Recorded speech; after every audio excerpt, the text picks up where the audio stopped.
Shalom Bapak Ibu semua. Saat ini kita ada di khotbah minggu bersama Boksu Willy. Dan tema khotbah minggu ini adalah doa yang menggerakkan sorga. Saudara, apa itu doa? Doa adalah komunikasi antara kita dengan Tuhan. Doa adalah sarana untuk kita berbincang-bincang dengan Allah kita yang hidup. Menyampaikan hati kita, mendengarkan suara Tuhan dan perintahnya. Lalu apa itu doa yang menggerakkan surga? Doa yang menggerakkan surga bekerja, melakukan apa yang menjadi kehendak Bapa di surga. Bapak Ibu semua, doa yang menggerakkan surga adalah doa yang dinaikkan dengan iman, dengan keyakinan bahwa Allah akan bertindak, bahkan dalam situasi yang tampaknya mustahil. Ini bukan doa yang mengandalkan kekuatan manusia, melainkan doa yang bersandar pada kuasa dan kasih Allah. Doa yang menggerakkan surga didasarkan pada iman yang teguh bahwa Tuhan Allah sanggup melakukan segala sesuatu dan tidak ada yang mustahil bagi Tuhan. Amin. Lihat, doa bukan sekedar kata-kata. Doa bukan hanya sekedar rangkaian kata-kata atau renungan, tapi merupakan bentuk komunikasi langsung antara kita dengan Tuhan yang melibatkan hati, pikiran, dan tindakan nyata. Doa adalah sarana untuk menjalin hubungan yang lebih dalam dengan Tuhan. Bukan hanya saat membutuhkan, tetapi juga sebagai bentuk syukur dan ungkapan iman dalam segala situasi. Ada seorang anak kecil menangis di malam hari. Ibunya langsung bangun dan menghampiri. Lalu yang gak perlu menjelaskan panjang lebar, hanya dengan tangis, ibunya sudah tahu dan bertindak. Demikian juga dengan Tuhan. Ketika kita berseru kepada Tuhan dengan sungguh-sungguh, surga bergerak. Tanpa kata-kata, Tuhan tahu isi hati kita. Amin. Doa bukan hanya tentang mengucapkan kata-kata, tapi tentang hati yang terhubung dengan Tuhan. Ini adalah dialog yang melibatkan penyampaian isi hati, pikiran, keinginan kepada Tuhan, serta mendengarkan jawabannya melalui Roh Kudus. Bapak Ibu, firman Tuhan berkata di Yakobus 5:16b, doa orang benar bila dengan yakin didoakan, sangat besar kuasanya.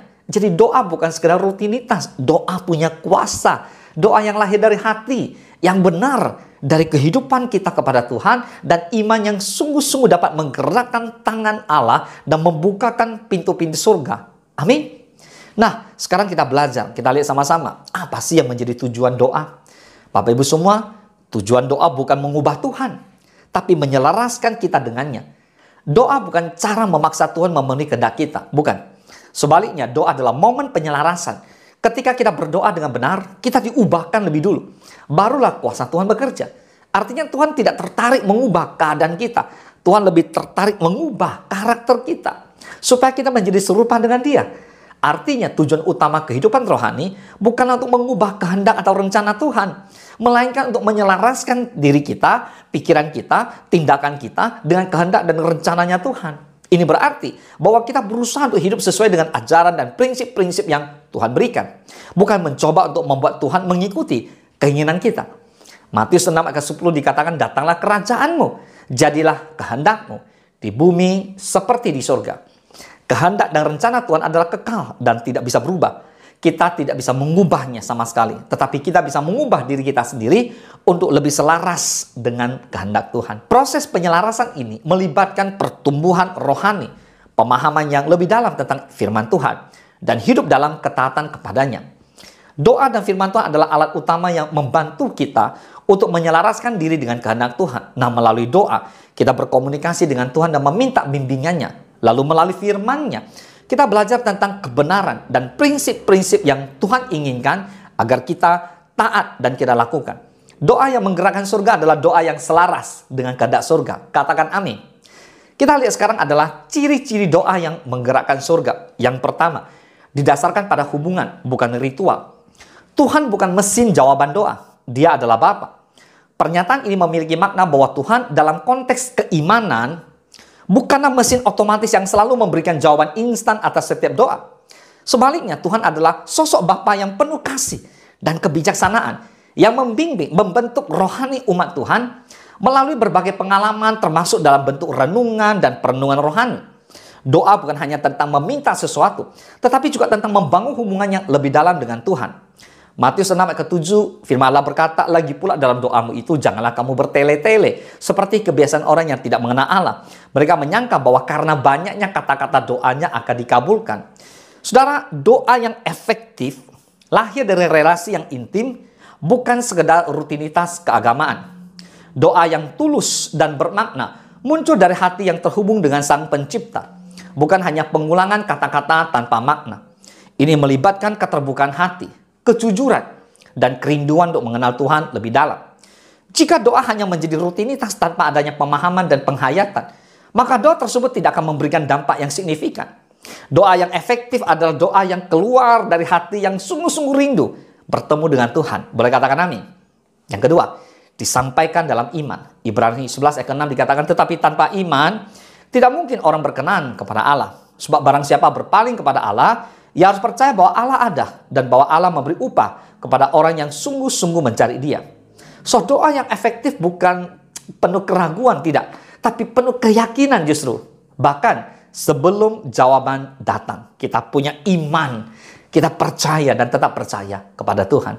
Ini berarti bahwa meskipun mungkin ada ketidakpastian atau tantangan dalam hidup, iman kita kepada Tuhan dan kuasanya dalam doa tetap menjadi dasar yang kokoh. So, doa yang efektif didasari dari keyakinan bahwa Tuhan itu baik, berkuasa, dan mendengarkan doa-doa kita. Boleh katakan amin? Yang ketiga, disertai hati yang tunduk dan bertobat. Mazmur 6 ayat 18 firman Tuhan berkata, seandainya ada niat jahat dalam hatiku, tentulah Tuhan tidak mau mendengar. Doa yang dijawab adalah doa yang berasal dari hati yang bersih. Pertobatan membuka jalan untuk kuasa Tuhan bekerja. Makanya kita harus kudus. Jangan berkata-kata palsu, jangan berbohong. Bapak Ibu semua, pertobatan membuka jalan bagi kuasa Tuhan bekerja dalam hidup kita. So, pertobatan sejati melibatkan perubahan hati dan pikiran, meninggalkan dosa, dan kita berpaling kepada Allah untuk masalah pengampunan. Ketika kita bertobat, kita membuka diri terhadap kasih dan anugerahnya, memungkinkan Roh Kudus untuk bekerja dalam diri kita, mengubah kita menjadi serupa dengan Kristus. Boleh katakan amin? Yang keempat, disertai ketekunan bukan sekali atau dua kali. Yesus mengatakan suatu perumpamaan kepada mereka untuk menegaskan bahwa mereka harus selalu berdoa dengan tidak jemu-jemu. Lukas 18 ayat pertama. Doa yang menggerakkan surga bukan doa yang menyerah, tapi doa yang terus mengetuk pintu surga. Matius 7:7 berbunyi begini, mintalah maka akan diberikan kepadamu, carilah maka kamu akan mendapat, ketuklah maka pintu akan dibukakan bagimu. Ayat ini merupakan bagian dari khotbah Yesus di bukit yang menekankan bahwa pentingnya doa dan ketekunan dalam memohon kepada Tuhan. Makna Matius 7:7 adalah yang pertama, mintalah. Menunjukkan sikap aktif dalam memohon kepada Tuhan. Yang kedua, carilah. Itu artinya menekankan semua usaha, ketekunan dalam mencari kehendak Tuhan. Yang ketiga adalah ketoklah. Menggambarkan tindakan yang terus-menerus dalam berdoa dan mencari solusi dari Tuhan.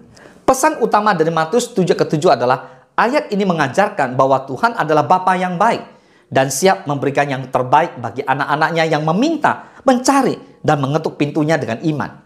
Tuhan tidak akan memberikan hal yang buruk, sebaliknya Tuhan akan memberikan yang terbaik bagi mereka yang meminta dengan tulus. Ayat ini juga menekankan pentingnya ketekunan dalam berdoa dan mencari Tuhan, karena Tuhan akan menjawab doa orang yang sungguh-sungguh mencarinya. Yang kelima, berani berdoa sesuai firman Tuhan. Yohanes 15 ayat 7. Jikalau kamu tinggal di dalam aku dan firmanku tinggal di dalam kamu, mintalah apa saja yang kamu kehendaki dan kamu akan menerimanya. Tapi syaratnya, jika kamu tinggal dalam Tuhan dan firman Tuhan tinggal di dalam kamu. Doa yang berdasarkan firman selalu efektif. Karena itu berarti kita sedang berdoa menurut kehendak Tuhan. Amin. Ucapkanlah firman Tuhan, doakan. Amin. Nah, sekarang kita lihat. Ada berbagai tokoh dalam Alkitab yang boleh kita jadikan teladan sebagai contoh doa yang menggerakkan surga. Yang pertama adalah doa Elia. Yakobus 5:17 dikatakan Elia adalah manusia biasa, sama seperti kita. Dan ia telah bersungguh-sungguh berdoa supaya hujan jangan turun. Dan hujan pun tidak turun di bumi selama 3 tahun dan 6 bulan. Doa Elia menghentikan hujan 3 tahun lamanya. Ia tidak lebih hebat dari kita yang manusia biasa. Tapi ia berdoa dengan iman dan ketaatan. Dan mujizat pun terjadi. Yang kedua kita lihat doa Yesus di Taman Getsemani. Di Matius 26:39 dikatakan, maka ia maju sedikit, lalu sujud dan berdoa katanya, ya Bapakku, jikalau sekiranya mungkin, biarlah cawan ini lalu daripadaku, tetapi janganlah seperti yang ku kehendaki, melainkan seperti yang engkau kehendaki. Saudara, kita berdoa agar kehendak Tuhan yang jadi. Nah, puncaknya doa yang efektif adalah tunduk total kepada kehendak Bapa di surga. Amin. Nah, sebagai penutup, kita berdoa menggerakkan surga, maka surga akan mengubahkan dunia. Doa bukan hanya mempengaruhi hidup kita, Bapak Ibu, tapi juga menggerakkan sejarah. Surga bertindak ketika umatnya berseru dalam iman, dalam kesetiaan, dalam kerendahan hati. Mari Bapak Ibu semua kita kembali ke mezbah doa. Bukan doa asal-asalan, tapi doa yang mengalir dari kedalaman hati yang sungguh-sungguh mencintai Tuhan. Doa yang bisa menggerakkan surga, yang mengubahkan bumi, mengubahkan saudara dan saya. Katakan amin. Mari kita bersatu di dalam doa. Bapa di dalam surga, terima kasih Tuhan. Pada hari ini kami bersyukur kami boleh bersama-sama ada di khotbah minggu untuk belajar tentang doa yang efektif, doa yang menggerakkan surga, doa yang dinaikkan dengan iman, doa yang sungguh-sungguh komunikasi efektif dengan Bapa di surga, doa yang sungguh-sungguh mengasihi Tuhan. Bapa, kami berdoa di dalam nama Yesus. Mari Tuhan, ajarkan kami untuk sungguh-sungguh berdoa, karena doa itu punya kuasa. Ajar kami untuk menjadi orang benar. Karena doa orang benar, bila dengan yakin didoakan, besar kuasanya. Oleh sebab itu Tuhan, urapi hamba-Mu, urapi setiap rekan-rekan yang mengikuti khotbah minggu ini. Berkati doa mereka. Bawa mereka untuk doa sungguh-sungguh. Bangkitkan iman mereka. Lebih sungguh dan lebih percaya lagi kepada Tuhan. Bapa, terima kasih, ini doa kami. Terpujilah nama Tuhan hanya di dalam nama Tuhan Yesus. Kami berdoa dan kami mengucap syukur. Haleluya. Mari bersama-sama kita katakan amin. Selamat hari Minggu, Tuhan Yesus memberkati.